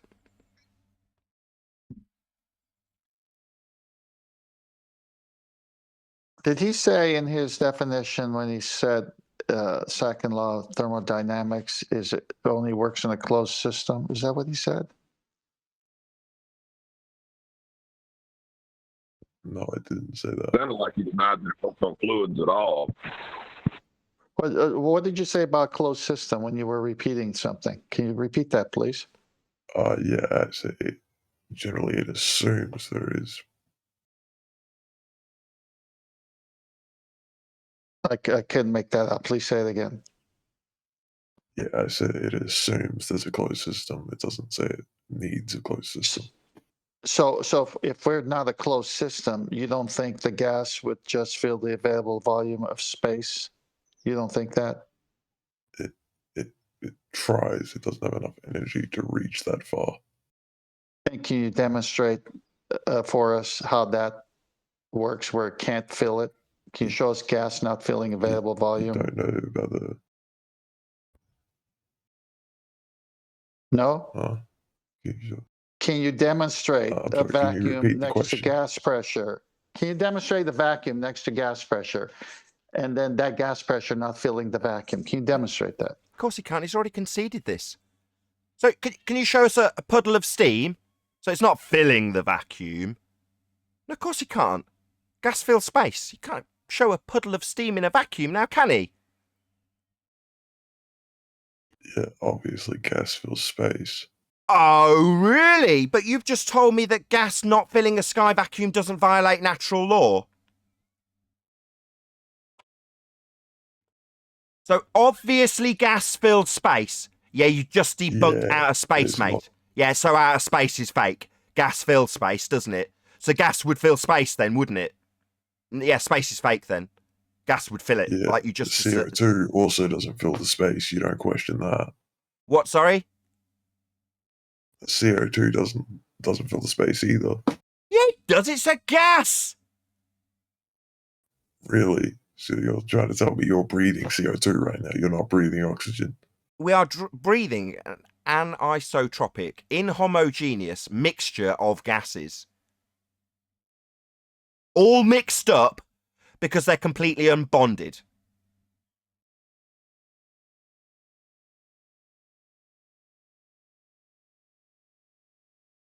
Did you have a point? What does anisotropic mean?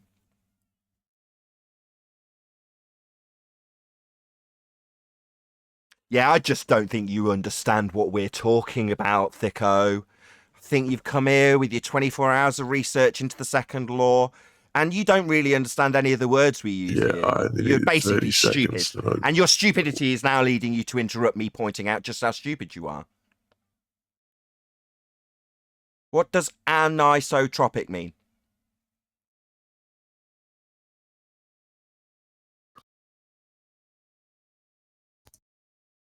Yeah, you're just too stupid to be here. Do you understand that, Thicko? Now, that's not me saying, I don't understand how a fan works in existing pressure. I'm saying you're a retard. You don't deserve to be here. You're too stupid. You understand that, mate? This is me, a flat earther, telling you, the arrogant prick, here to tell us how the second law of thermodynamics doesn't violate itself when gas doesn't fill space. This is me laughing in your face, idiot. A flat earther laughing in your stupid face. Now I'm going to ask the question I ask all of your kind when they do this with their arrogance and 24 hours of research. How do my balls taste, Thicko? I'm 15. Asking me how your balls taste. Get the fuck out of here. This is an adults forum. Kick him out. Don't read the rules. Fuck off. Can't you read? Go on, kick me then. Yeah, I will kick you. You shouldn't be. You should read the read. rules of the server. I don't give a fuck about the rules. Yeah, you don't give a fuck about rules because you're a child. Now fuck off. Don't come back. Somebody kick him out and ban him permanently. Read the rules of the server.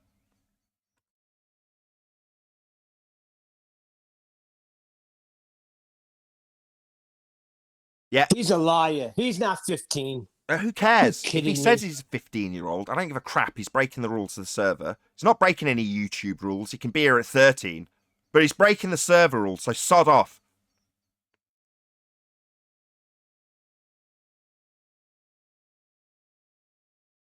When proven wrong, they turn to ad homs. I think that's what he wanted, was to be kicked out. That way he can claim victory later.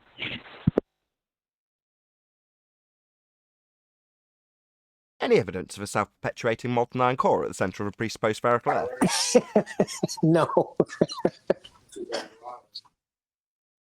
Go on, Paul.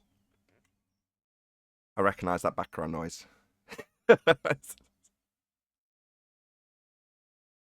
Was it Paul? Maybe not. No, I think it was me. I said the reason he wanted, the reason he took it to where he did is he wanted to be kicked out. He knew he lost, or he felt like he lost. So if he gets kicked out, then he can claim victory later. You reckon? Well, that's not a tactic I would have used, but there we go. I'll just shout out Al Junkie, who says, Globers are like, as with the geometric horizon, we can't see dinosaurs. They're there, but we can't see them due to Pagak T-Rex refraction. Oh, Pagak T-Rex refraction. Right, I gotcha. Thank you very much, Al Junkie, for the super chat. Really do appreciate your support. But with that, I'll say, if you are watching this on either Nathan Oakley 1980 or Nathan Oakley Premiering stream, stay tuned as there will be an after show to follow. I've been Nathan Oakley, and I'll see you all in the next video.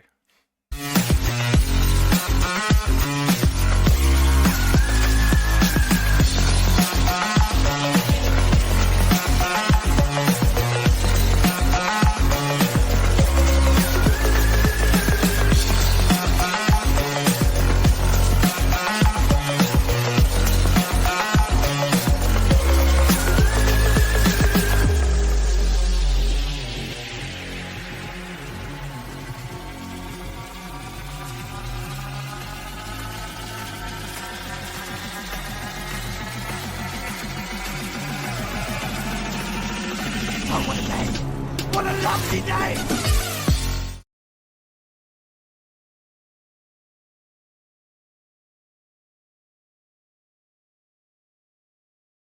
The after show.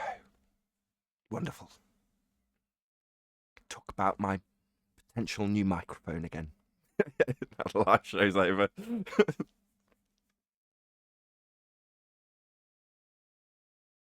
I can see you're all keen as mustard to do that. Correct.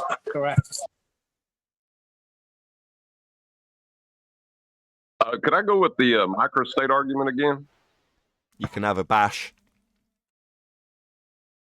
Well, I mean, it's going to suck because the only place I can take it from there is to claim that the Earth is an isolated system. So I'll eventually get trapped.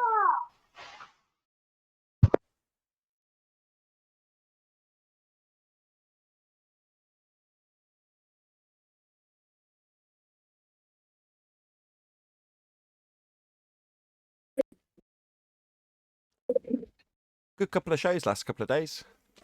Good fun from this side of the mic, at least.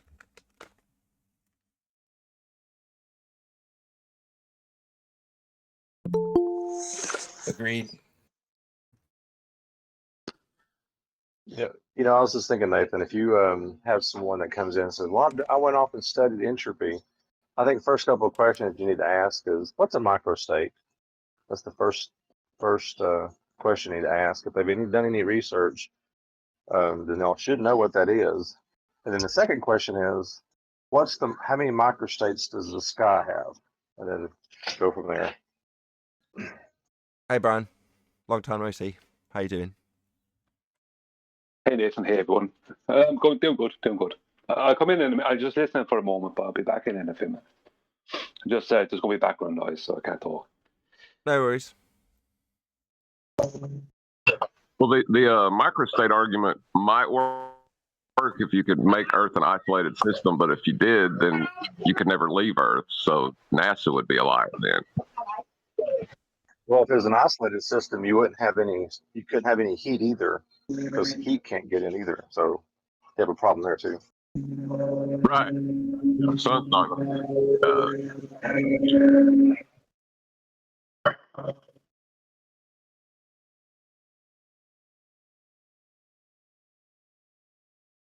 Sorted. We have a similar argument from the globe side, with a semi-confession embedded in the question, which is, if your assertion that we require a dome, strawman, is true, well, what's to say that there isn't space on the other side of the dome? In other words, they say, well, let's just assume that you're right and we must have containment because obviously natural law and all, but that doesn't mean space isn't beyond the dome. Like, why are you asking me about why we wouldn't need a space beyond the containment? If we're contained, we're contained. That's it. Do I care what's beyond the containment? Well, no, because the assertion is the sky's a vacuum without containment. So as soon as you start asking me about what if there's stuff beyond the container, it's like, yeah, so space is fake then. Beyond that, I don't care. Ask away. I don't give a crap what you think about. There must be a container, but maybe the space is still real beyond it, and there's a little hatch like in Spaceballs. Yeah, you can have your fantasy. I don't care. I'm not going to answer any questions about the sky. I don't know what it is. I just know it's not a vacuum.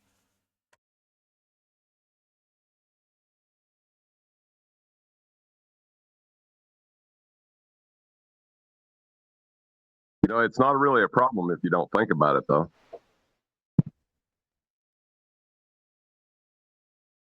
Or you take it as read that you can have gas pressure next to a vacuum without entropy taking effect. And then you can blow it around with a fan and ask somebody how you have the fan movement of the air pressure that's existing without containment and feel really smart for about 5 seconds here. And I started asking this question too, like when they use the fish tank example, and they said, well, look, you can put the butane or whatever into the fish tank and you can float a boat on it, right? I've heard that argument before because it acts like a liquid or it's a containment. I was like, well, the next question I asked is, what if you put a pressure differential on the top of that tank? What's going to happen to the gas? You know what? Yeah, you don't even need to do that. You don't even need that. You don't need to do anything. The moment you pour the sulfur hexafluoride into the fish tank to float your little tinfoil boat on it, entropy is taking effect immediately. It's proportional to time. So, given enough time, the gas will still fill the space because it's got gaps between it. I know it's still a container, and if we were to take the sides off of that container and you pour the sulfur hexafluoride, will your boat float then? No. Not necessarily. Now, if you are prepared to put your life in mortal danger and you are prepared to fill the entire lab with sulfur hexafluoride, then maybe you could get it halfway up the lab. You've just made a bigger container. Shh! Don't highlight that. I was just thinking about that. Doesn't your lab have 4 walls? Sorry. No. Listen, right? I'm going to take the same scenario that we were just explaining, which you're saying is 4 walls that make a container, right? But if I put a fan in the middle of that sulfur hexafluoride, right, and blow you with it, then I don't need a container for the sulfur hexafluoride anymore, do I?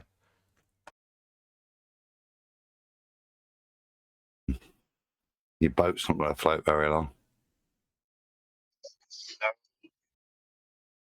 But if you turn that fan on inside that fish tank, I think it would start leaving the container more rapidly, I would think.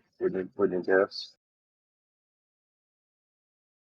Well, if it was a sealed lab, just to get back on reality, all that would happen is whatever gas was formerly above it, because the gaps between the sulfur hexafluoride are still currently just mostly sulfur hexafluoride banging into each other, with time, all of the gas would become inhomogeneous. There'd be no layers to it whatsoever.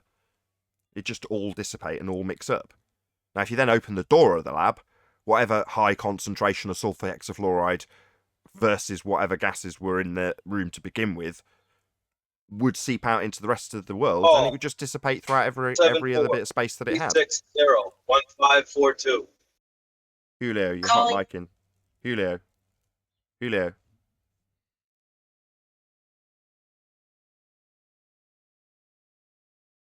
Yeah, it's always just going to reach an equilibrium in that regard. The mixture of the gases is always going to be pretty much the same. Hey, how's it going? It's Yeah, just leave him on server mute, whoever's peppering his server mute button.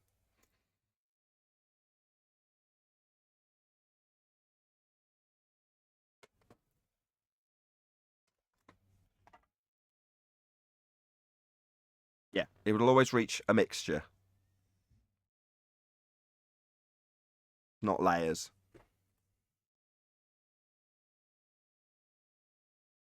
Go on.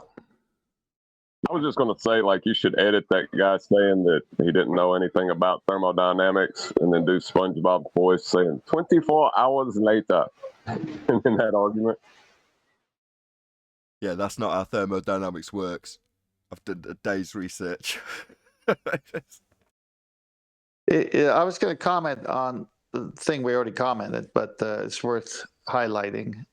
He thought turning on a fan, I mean, if someone just tuned into the show, he thought turning on a fan was a good answer. And the question was, how did you get gas pressure in the first place? So why do we experience gas pressure on Temperatures Earth are better. on Temperature would be a better non-windy explanation. days? Sorry, who is that? Go ahead. Temperature, resistance, or frequency.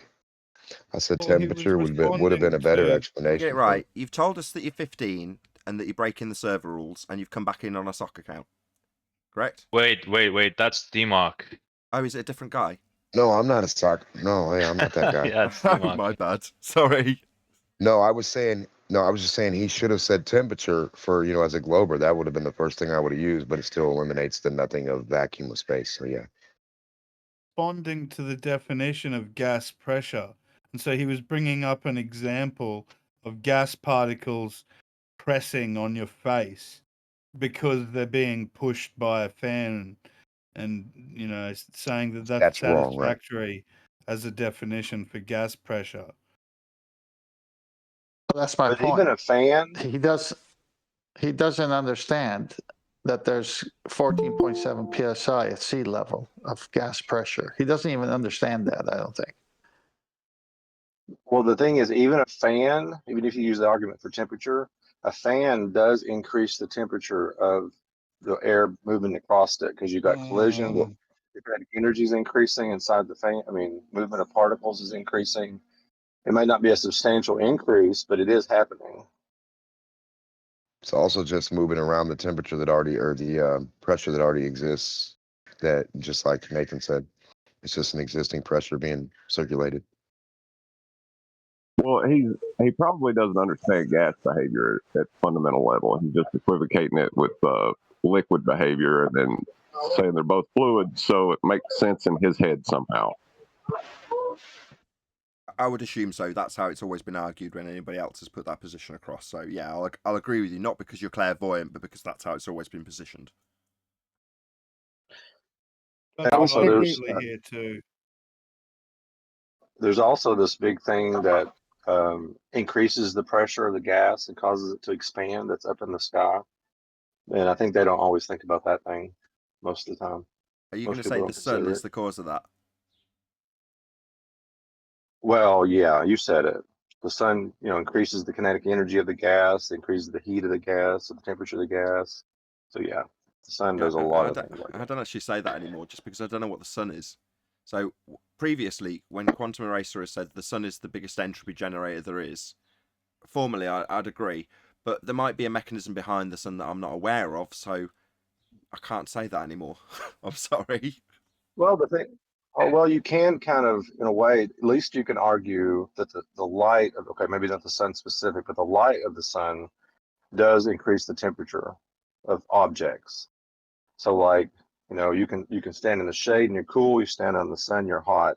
You can take a magnifying glass and intensify the light and it can burn something. So you can at least argue that the light of the sun is the thing that causes the temperature increase. Absolutely. Yeah, the cycles of day and night create massive changes in entropy. Huge. Well, let me add this. I'll go in after.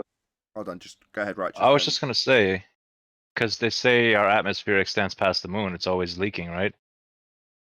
And if energy cannot be created and destroyed, and they say the Earth is like 60 million or billion or whatever years old, it should a long time ago all escaped into the so-called space. Correct. At that rate. Yep. It should have gone a long time ago. It wouldn't be here. That's why I asked, how'd you get the gas pressure in the first place? How did it develop? Yeah, how would it ever have gathered here in the first place? Precisely. How would it develop? How'd you get the gas in the first place? How'd you get the gas in the first instance? How would it develop? Need a container. Well, there's arguments now. More than that. Hearing. Hold on, Brian next. Go ahead, Paul. I'm hearing this argument from Globers that the universe has kind of always existed. So now that it has an infinite past, so to speak, which I'm not going to go down this road too far. But if that's the case, then I've also heard that there's not been enough time for this gas to escape. That's why we still have gas pressure. But I think, well, if the universe is infinitely old, then there would be plenty of time for the gas to evaporate, right? It would be plenty of time for that. Theory a violation of the law? Yeah. Well, we don't want to go there. They don't like that. Just don't go there. They don't like that. Okay. That is a violation of the second law. Infinity would be a violation of the second law to say lasts forever. Yeah, you need a V. You need a volume to calculate it in the first place. Go ahead, Brian. Yeah, I think the main thing that needs to be, I'm feeding back on someone there. The main thing people have to realize is you can't have temperature without containment. You need temperature to create gas pressure. Our gas pressure gradient is directly proportional to temperature. If the sun turned off tomorrow, or if the whole Earth became one temperature, then everything would equalize. It's the difference in temperature that causes the gradient. You need temperature. It's like, I might be incorrect in saying this, but the word thermo, does that not directly point it to temperature? Yeah. There can be several problems. So, but the point I'm making is there's three things you can't have without a container. You can't have temperature, you can't have pressure, and you can't have a vacuum. They're the three things that are impossible to have without a container. So the sun, whatever the sun is, right? I don't know. But you can make the statement that the sun creates the gas pressure gradient. Because the light from the sun, when I say the sun, like, we could go, well, God created the sun. We could go, or what is the sun, or what's behind the sun?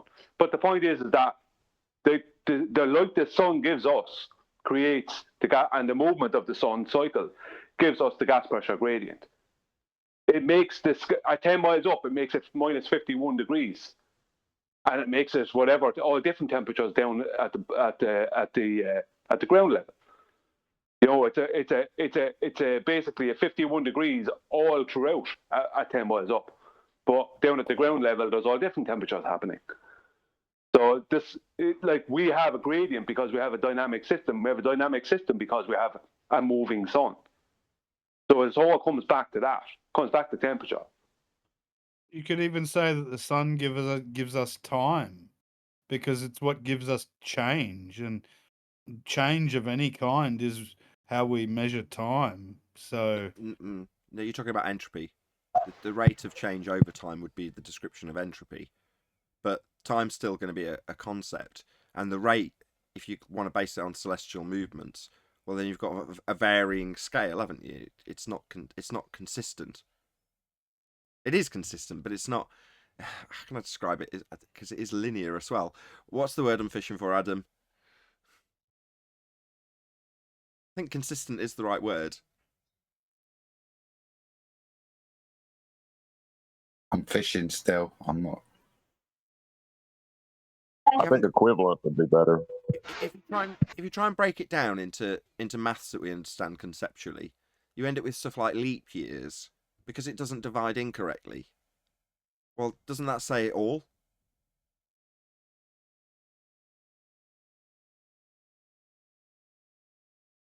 yeah.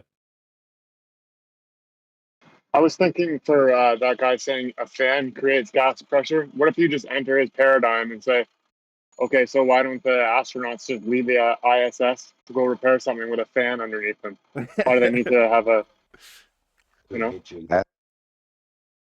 You should ask them about a pressure cooker, how that cooks all our food. The little vacuum pressure air cooker we got. Tell them to get in their little suit and get in one of those. See how it works out.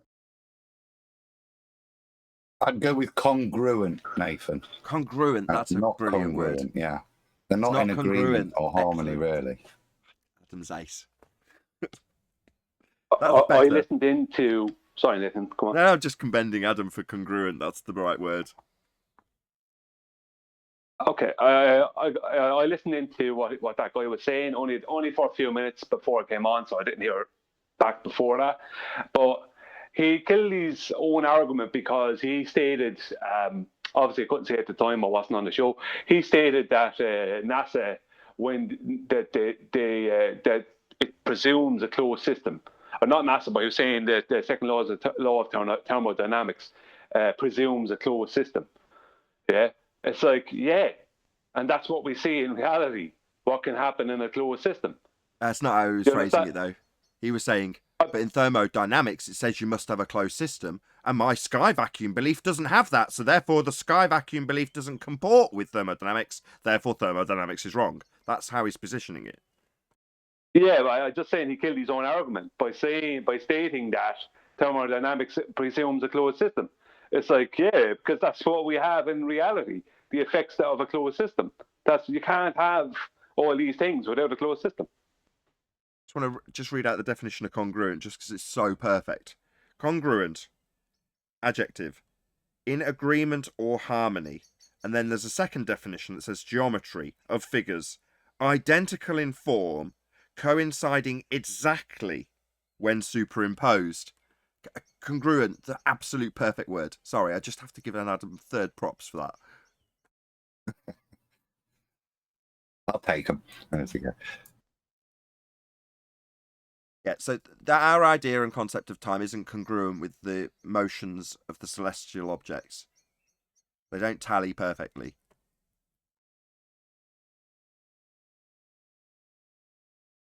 And you'd have ebb and flow, which I think we should.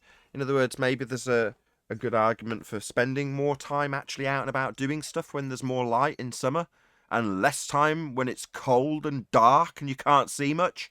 That kind of makes sense for that to be your time that you're spending doing things, right? As opposed to how you proportion it out into 24-hour sections on a clock, or 12 hours on a analog clock. But the point is that you separating into those notions doesn't mean that suddenly the world you experience has a linear amount of daylight on any given day. It's always changing, right?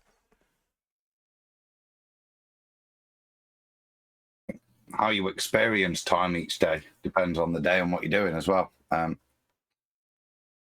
as we experience it is very different to what we use to quantify things.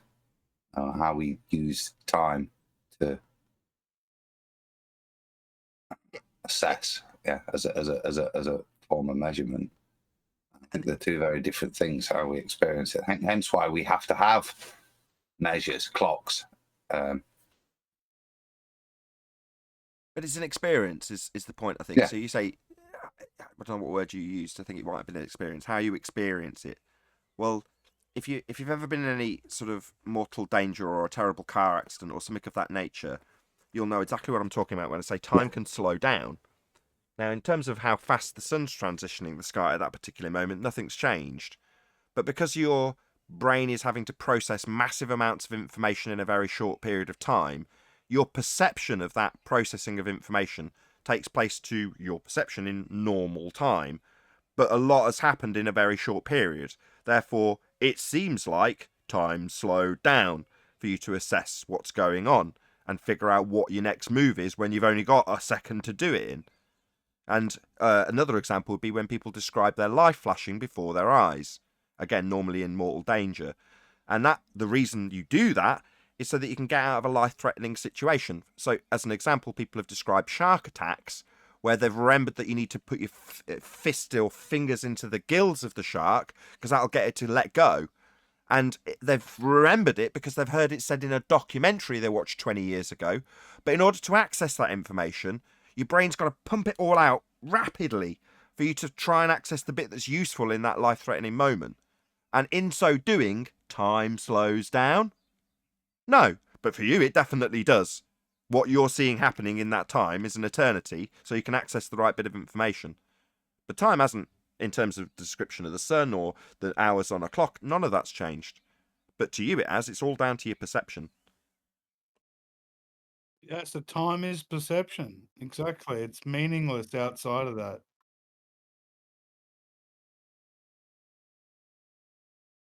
It can't be woven in with geometry, with three-dimensional space.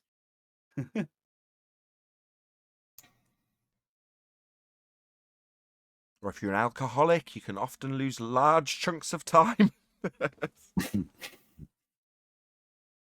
Wake up in strange my wife places. Go ahead. My wife had a theory on that. She said that when she got drunk and blacked out, nothing happened. Like,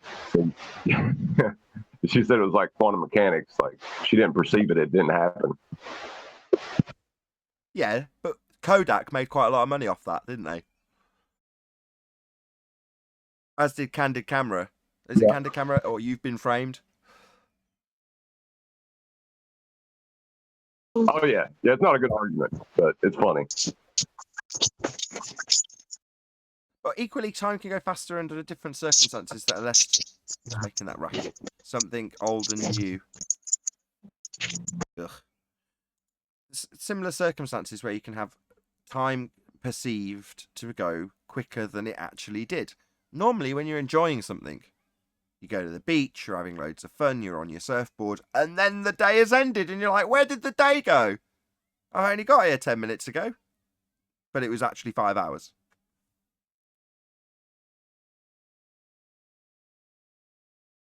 Anyway. We probably wouldn't be talking about this conceptual notion unless they had it as a dimension in a gravity concept. Otherwise, we probably wouldn't be discussing it.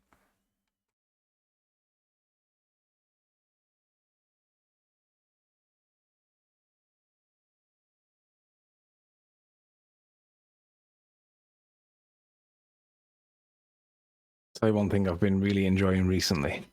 I've been watching video series on YouTube about people that shouldn't really be alive. They should have died, but for whatever reason didn't. And there's a lot of focus on people that have been stranded for whatever reason in water. So like plane crashes and they're in water, or the boat sinks and they're in water. And it's about how they survive or how they don't survive and how they go through the rigmarole or the trauma, the psychological trauma of, will I get spotted? Will I get eaten by a shark? And all of those perceptions. And it all stems from the perception that nothing will happen. They've got the data and they've got the equipment and they've got the skills, but then they've always got that perception that nothing's going to happen until it actually does happen. And then all of a sudden they're in a little bit of trouble. And it's just really good to see how different people perceive time differently, because they all say that it felt like an eternity and it was only a few hours. But other people have been stranded at sea for 17, 18, 25 days, weeks, months, and their perception of time, they've got no idea what time it is. So time for them slows down in the same way that it does when you're in peril in an immediacy of a car crash or something of that nature. So I always find myself looking at it wondering, is that evidence of time dilation as per Einstein, because the way they perceive life totally changes for that period? Or is it just the fact that they're in water and they've got nothing else to relate to and they've become relative to nothingness, so they've got no way to judge it? Very interesting. Also very interesting. What's your body made of? Hold on, just while Anthony's on that subject, because he didn't go where I thought he was going to go.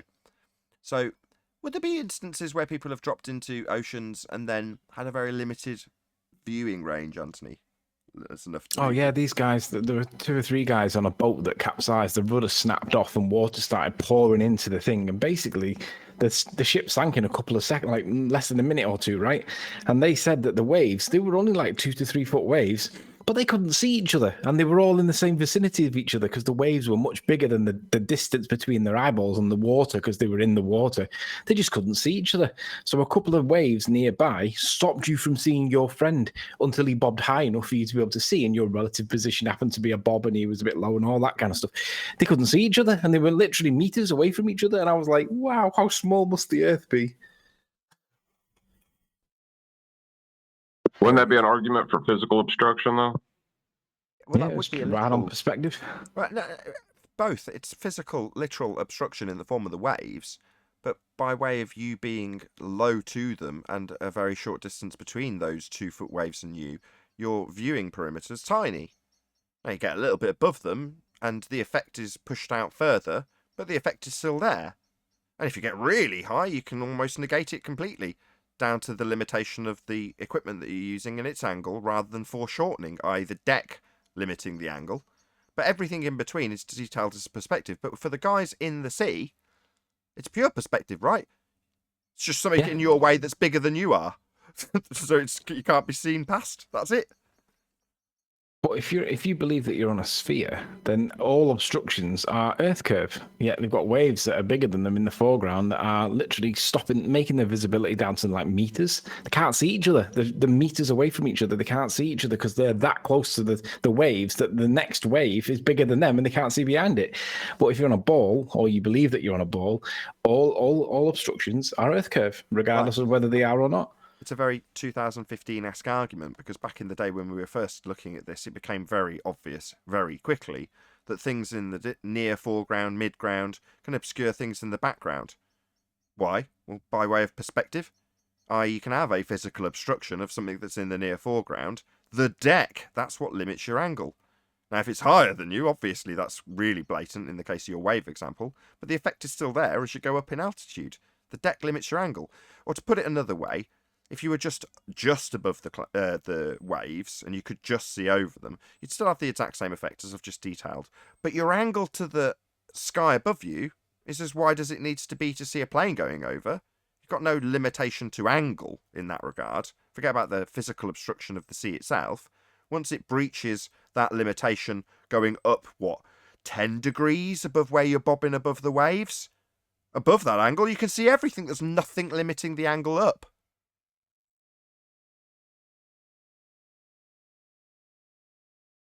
Any more for any more? Anthony? No, not really. I just think it's a really good way to perceive the world in a very different perspective, because you're very, very, very close to the water's edge, and for them it's all obstruction caused by Earth curvature, and it clearly isn't. It's brilliant. Are you telling Globers to go out and drown in the ocean? I don't think he was suggesting that, but I'm going to round out on that note. So with that, I will say a huge, massive, enormous thank you to both Discord and G Plus panels for making today's after show possible. Of course, a massive thank you to all of you in either Nathan Oakley 1980 or Nathan Oakley Premiering streams for hopefully smashing the super chat, liking, commenting, sharing, subscribing, and becoming a Nathan Oakley 1980 channel member. Also, below this video, you can get £50 for swapping your UK electricity supplier to Octopus Energy. I've been Nathan Oakley, and I'll see you all in the next video.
What a day!